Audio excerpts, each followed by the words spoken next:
Kalian tahu kan, tahun lalu Amerika sempat menaikkan tarif global. Waktu itu rame banget, bahkan banyak negara langsung bereaksi. Termasuk negara kita juga ikut masuk dalam dinamikanya. Setelah itu kita lihat ya, mulai ada negosiasi, ada pembicaraan, ada tekanan, termasuk ada kompromi. Dan negara kita juga sebenarnya kena imbasnya. Oke, tapi itu pembahasan lain ya. Sekarang saya mau fokus ke globalnya dulu. Lalu kebijakan itu digugat. Dan minggu kemarin nih, Mahkamah Agung Amerika membatalkan dasar hukumnya. Nah, harusnya sudah selesai kan? Tapi ternyata enggak. Tarif itu muncul lagi, bukan lewat jalur yang sama. Sekarang dipakai jalur lain, yaitu yang namanya Section 122. Nah, mungkin kalian perlu tahu dulu ya, Section 122 itu apa sih? Simpelnya gini, itu aturan lama dalam Trade Act yang memberikan Presiden Amerika Serikat wewenang untuk pasang tarif sementara kalau dianggap ada gangguan terhadap ekonomi atau neraca pembayaran. Nah, gangguan itu definisinya bisa luas, jadi bisa soal defisit perdagangan, bisa soal lonjakan impor, bisa soal ketidakseimbangan neraca pembayaran. Artinya, ruang interpretasinya cukup besar, dan bukan cuma 10%. Secara aturan, Section 122 itu memang membuka ruang sampai maksimal 15%. Artinya, 10% kemarin itu belum mentok, kawan-kawan. Nah, dari sinilah ya saya mulai berpikir, ini bukan soal kok muncul lagi ya, tapi kenapa sampai ruang itu dimanfaatkan? Kenapa tidak berhenti di 10%, tapi disiapkan sampai batas maksimal 15%? Ini apakah murni soal ekonomi, atau ada strategi lain yang besar di belakangnya? Kalau kita tarik lebih jauh lagi, ini cuma manuver biasa, atau mungkin ini awal dari trade war 2.0? Supaya kalian nggak bingung dulu ya, kita mulai dari yang paling dasar dulu. Sebenarnya tarif itu apa sih? Jadi tarif yang kita bahas di sini adalah tarif impor ya. Artinya, pajak yang dikenakan pemerintah terhadap barang dari luar negeri yang masuk ke dalam negeri. Nah, jadi ini bukan pajak dalam negeri, bukan PPN, bukan pajak yang kita bayar setiap hari. Ini tarif yang memang dikenakan terhadap barang asing yang masuk. Dan bukan cuma di Amerika yang punya tarif seperti itu. Negara kita juga punya tarif impor terhadap barang dari luar, termasuk dari Amerika juga. Jadi secara konsep, tarif itu sebenarnya hal yang sudah normal dalam perdagangan internasional. Tapi, kenapa kalau Amerika yang pasang tarif, kok rasanya jadi besar banget ya? Nah, kita harus paham dulu satu hal. Amerika itu adalah salah satu konsumen terbesar di dunia. Bahkan konsumsi Amerika itu bisa mencapai sekitar 1/4 sampai 1/3 dari konsumsi global.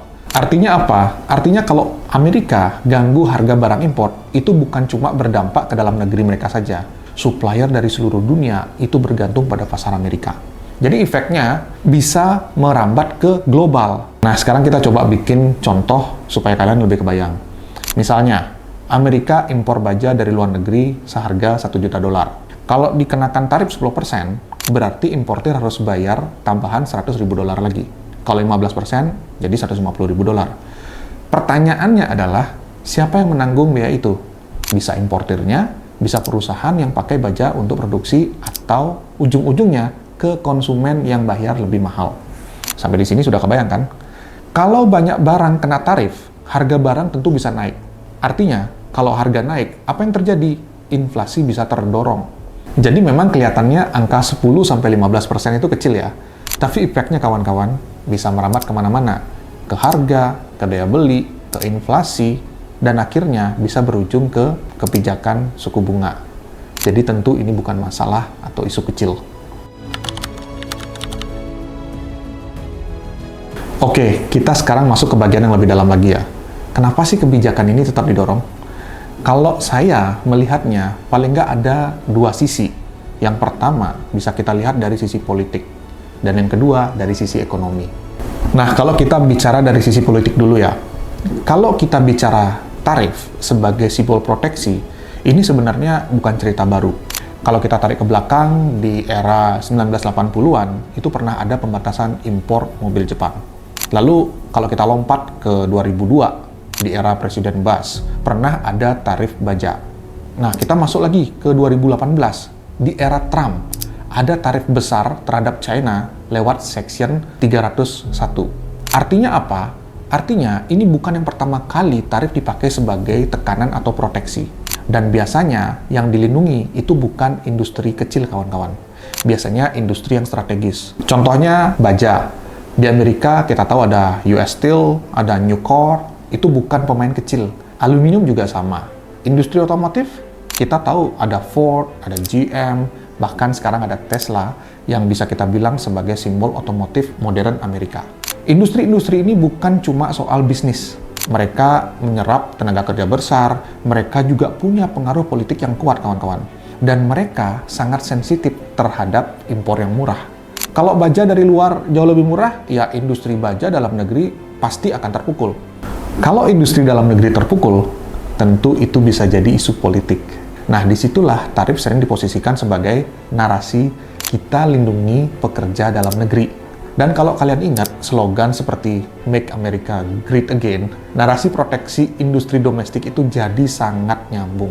Jadi dari sisi politik, masuk akal kalau tarif ini tetap didorong. Nah, sekarang kita lihat dari sisi ekonominya. Secara teori, tarif ini memang bisa memberi ruang bagi industri lokal untuk tumbuh. Kalau baja impor jadi lebih mahal, baja domestik itu jadi lebih kompetitif. Impor bisa berkurang, harapannya produksi dalam negeri itu bisa naik. Secara teori itu logis, tapi ekonomi tidak pernah sesederhana itu. Kalau baja jadi lebih mahal, industri otomotif yang pakai baja itu ikut kena. Industri konstruksi juga kena. Dan kalau produksi dalam negeri belum cukup untuk menopang kebutuhan, ya tetap saja harus impor. Artinya, biaya tetap tinggi. Kalau biaya produksi naik, harga mobil bisa naik. Kalau harga mobil naik, daya beli bisa turun. Dan kalau daya beli turun, pertumbuhan ekonomi bisa ikut melambat. Jadi kebijakan ini memang tidak hitam putih. Ada potensi manfaat dan juga ada potensi risiko. Dari sejarah juga membuktikan ketika tarif itu mulai didorong lebih jauh dan saling balas, dampaknya tidak lagi lokal, tapi melebar ke global. Nah, disinilah kita perlu melihat apa yang terjadi di 2018. Nah, sekarang kita tarik ke 2018, supaya kita nggak cuma sekedar teori aja, kita lihat sejarahnya. Di 2018, Amerika benar-benar mengenakan tarif besar ke China, lewat yang namanya Section 301. Kenapa waktu itu Amerika melakukan itu? Alasannya karena ada tuduhan praktik perdagangan yang dianggap tidak adil. Mulai dari isu transfer teknologi dan hak kekayaan intelektual, sampai defisit perdagangan yang besar antara Amerika dan China. Jadi ini bukan kebijakan yang muncul tiba-tiba. Awalnya, Amerika memang mengenakan tarif 25% terhadap 50 miliar dolar barang dari China. Lalu diperluas lagi dan totalnya mendekati sekitar 250 miliar dolar barang dari China yang dikenakan tarif. Ini bukan angka kecil, kawan-kawan. China tentu tidak tinggal diam. Dia membalas dengan tarif terhadap 110 miliar dolar barang Amerika, termasuk produk pertanian seperti kedelai, jagung, dan beberapa komoditas penting lainnya. Nah, apa yang terjadi setelah itu? Yang terjadi adalah balas-balasan. Amerika menaikkan lagi, China membalas lagi. Itu bukan satu kali kebijakan. Nah, ini eskalasi. Dari situlah tensinya makin jelas, dampaknya waktu itu terasa, market jadi semakin volatil. USD sebagai safe haven sepanjang 2018 cenderung menguat. Sementara Yuan, China, itu melemah cukup signifikan di periode tersebut. Lalu dampak lainnya apa? Supply chain global mulai terganggu. Banyak perusahaan-perusahaan yang akhirnya memindahkan produksi dari China ke negara lain, seperti Vietnam dan Meksiko. Ini bukan efek yang jangka pendek. Dan bahkan IMF pada tahun 2019 memangkas proyeksi pertumbuhan ekonomi global dari sekitar 3,7% menjadi 3,5%. Salah satunya karena ketegangan perdagangan tersebut. Jadi artinya bukan cuma masalah politik. Ini benar-benar berdampak ke perdagangan global, ke investasi, ke arus modal, dan ke pertumbuhan ekonomi dunia. Nah, sekarang pertanyaannya, apakah kondisi hari ini sudah menunjukkan pola yang seperti di tahun 2018 kemarin? Atau masih ke tahap awal yang belum berkembang sejauh itu? Sekarang kita coba mulai berpikir. Nah, sekarang kita coba bahas ke bagian yang lebih dalam lagi ya. Kita coba pahami kenapa tarif itu bisa jadi ditakutkan. Mungkin banyak orang atau kalian fokus pada angkanya, 10%, 15%. Padahal kalau kita lihat lebih dalam, yang ditakuti itu bukan semata-mata angkanya. Investor itu takut pada apa? Investor itu takut pada ketidakpastian, uncertainty. Coba bayangkan gini, kalau pemerintah bilang, oke, tarifnya final 10%, mau besar, mau kecil, investor masih bisa ngitung. Mereka masih bisa memodelkan dampaknya, bagaimana ke depannya, masih bisa ukur kira-kira pengaruhnya ke inflasi itu berapa ya, ke margin perusahaan berapa, ke pertumbuhan ekonomi berapa. Nah, itu masih bisa dihitung. Tapi, yang bikin mereka jadi gelisah karena angkanya nggak tetap. Kalian lihat sendiri, di awal tahun lalu, tarif global itu bahkan sempat diumumkan lebih tinggi dari 10%. Lalu dibatalkan oleh Mahkamah Agung, tiba-tiba muncul lagi jadi 10%. Sekarang ada ruang menuju 15%. Mungkin saja minggu depan bisa diperluas lagi, atau mungkin dibatalkan lagi. Nah, ketika kebijakan ini berubah-ubah, investor jadi sulit menghitung risiko. Kalau risiko susah dihitung, apa yang terjadi? Risk premium naik. Artinya, investor itu bisa minta kompensasi lebih untuk menanggung ketidakpastian itu. Bisa lewat yield yang naik, bisa lewat harga saham yang terkoreksi, bisa juga lewat pergerakan mata uang yang lebih agresif. Ya, jadi yang sering membuat market gelisah itu bukan ya besar kecilnya angka tarif, tapi perubahan arah kebijakan. Nah, disinilah poin pentingnya kawan-kawan. Kita bukan cuma melihat 10-15%, kita melihat pola perubahan dan ketidakpastian kebijakan itu. Karena justru disitulah reaksi market biasanya muncul. Nah, sekarang kita coba langsung masuk ke marketnya. Kalau kita tarik lagi dari awal, tarif itu sebenarnya bisa kita anggap sebagai ya gangguan di dalam sistem perdagangan. Dan gangguan ini kalau dibaca investor biasanya ya bisa dilihat dari dua jalur. Yang pertama ya kita sebut saja jalur inflasi. Jadi logika sederhananya gini, kalau tarif itu naik, biaya impor berpotensi naik. Kalau biaya impor naik, maka harga barang bisa ikut naik. Kalau harga barang naik, maka inflasi bisa terdorong. Nah, kalau inflasi itu terdorong, apa yang mungkin terjadi? The Fed mungkin tidak akan buru-buru untuk menurunkan suku bunga. Nah, kalau suku bunga tertahan tinggi, maka yield bisa tetap tinggi. Nah, kalau kalian nggak paham atau belum terlalu familiar dengan yield itu sederhananya imbal hasil dari obligasi pemerintah, terutamanya US Treasury. Jadi kalau yield ini naik, artinya imbal hasil memegang obligasi dolar itu makin menarik. Dan ketika imbal hasilnya menarik, investor global tentu cenderung masuk ke dolar. Nah, di situ USD tentu akan semakin menguat. Nah, jadi di jalur ini, narasi itu yang lebih dominan itu adalah narasi inflasi. Investor itu akan fokus ke data harga seperti CPI, ketekanan inflasi, dan arah kebijakan suku bunga The Fed. Nah, itu jalur pertama. Ada jalur kedua, kita bisa sebut saja jalur risiko. Kalau kita mengaca ke sejarah 2018, ketika tarif itu naik, ketegangan meningkat. Ketegangan meningkat itu artinya apa? Negara lain bisa membalas. Kalau sudah terjadi balas-balasan, perdagangan global itu bisa melambat. Kalau perdagangan global melambat, pertumbuhan global itu bisa tertekan. Nah, kalau itu terjadi, investor biasanya akan menurunkan exposure ke aset berisiko. Saham bisa terkoreksi, aset berisiko bisa tertekan, dan dana bisa berpindah ke aset yang lebih dianggap aman. Seperti apa? Seperti emas. Jadi jalur ini, narasinya bukan yang dominan itu inflasi, tapi ketidakpastian. Makanya tarif itu tidak bisa satu arah. Itu bisa mendorong USD menguat lewat jalur inflasi, tapi di saat yang sama, itu juga bisa mendorong gold naik lewat jalur risiko. Jadi jangan heran ya kawan-kawan, di suatu ketika kita mungkin melihat USD menguat, tapi gold nggak jatuh dalam. Nah, itu bukan aneh. Itu karena market sedang membaca dua narasi sekaligus. Dan semuanya tergantung pada kondisi narasi mana yang lebih dominan pada saat itu. Nah, disitulah letak menariknya.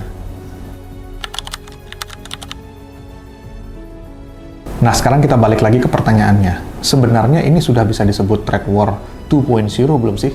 Kalau saya jawab jujur ya, tentu belum. Belum ada balasan besar dari negara lain. Belum ada eskalasi beruntun yang terjadi kayak 2018 kemarin. Belum juga ada gangguan supply chain yang masif. Belum ada repricing ekstrim di pasar obligasi global, dan lain-lainnya. Ya, jadi belum sampai ke sana. Tapi, kita juga nggak bisa bilang nggak ada apa-apa. Karena faktanya jelas, ada kebijakan baru, ada potensi kenaikan sampai 15%, ada perubahan jalur hukum lewat Section 122 itu, dan ada kemungkinan respon dari negara lain. Nah, ini yang penting. ini bukan klaim ya, ini juga bukan kepastian. Saya bisa katakan ini sebuah hipotesis. Jadi kita sedang bicara dalam kerangka probabilitas. Dan sebagai investor atau trader profesional, kita itu nggak nunggu kepastian. Kalau sudah pasti, biasanya market sudah pricing duluan, sudah gerak duluan. Nah, biasanya pertanyaan yang muncul itu bukan ini benar atau salah nggak sih? Tapi lebih kepada, kalau ini benar naik ke 15%, apa dampaknya? Kalau negara lain membalas, lalu apa yang akan berubah? Kalau inflasi terdorong lagi, The Fed akan gimana? Nah, kalau The Fed berubah sikap, yield dan USD itu akan bergerak kemana? Nah, itu bukan konspirasi, kawan-kawan. Itu namanya risk assessment. Jadi, belum cukup bukti memang untuk mengatakan ini trade war 2.0 secara penuh. Tapi cukup alasan untuk mengawasi ya resiko dan eskalasinya. Kita juga bisa mengawasi resiko, itu bukan berarti kita harus panik ya. Mengawasi resiko itu artinya ya kita membaca struktur sebelum mungkin headline besar itu muncul. Nah, itu bedanya trader yang reaktif dan trader yang terstruktur. Makanya kita nggak ya berdagang dengan berdasarkan rumor, kita itu berdagang berdasarkan struktur. Jadi menurut kalian gimana? Masih manuver biasa atau pelan-pelan mengarah ke sesuatu yang lebih besar? Coba kalian tulis di kolom komentar.